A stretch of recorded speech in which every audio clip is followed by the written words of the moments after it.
The topic is program management, and what I have seen in the past is, program management has been approached from a very theoretical perspective, very managerial perspective.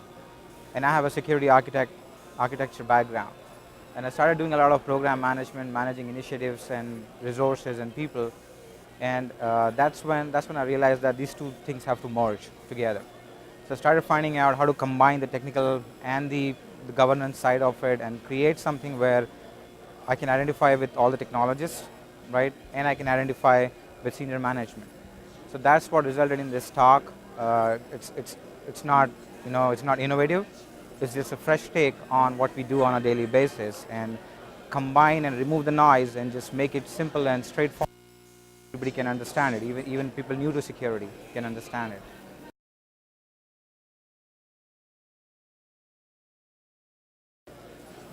A security architect, in my opinion, is the one that makes the difference between a real security program and a paper-based one.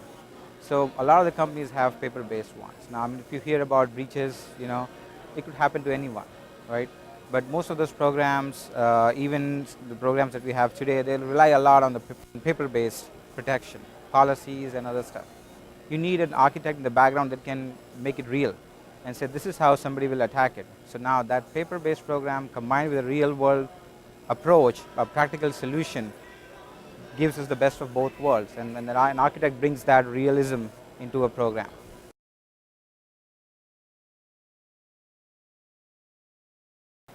Yeah, not to be specific, but in general, I think the biggest threats are around obvious holes or security 101s, right?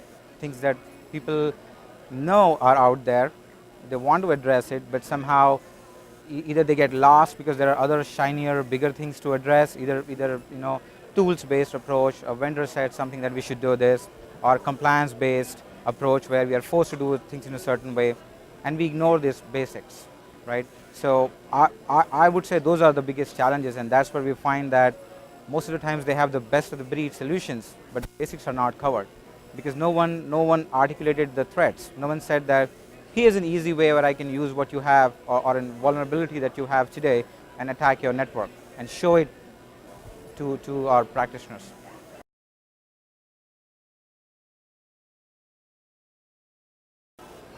I would say, and I think my people would agree, is that we read a lot.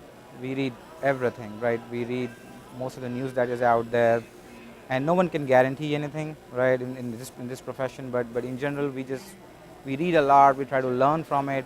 We compare what we have. We look at how other people are doing it, right?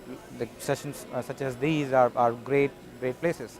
Sometimes we are doing it, or we're giving it the best that we can.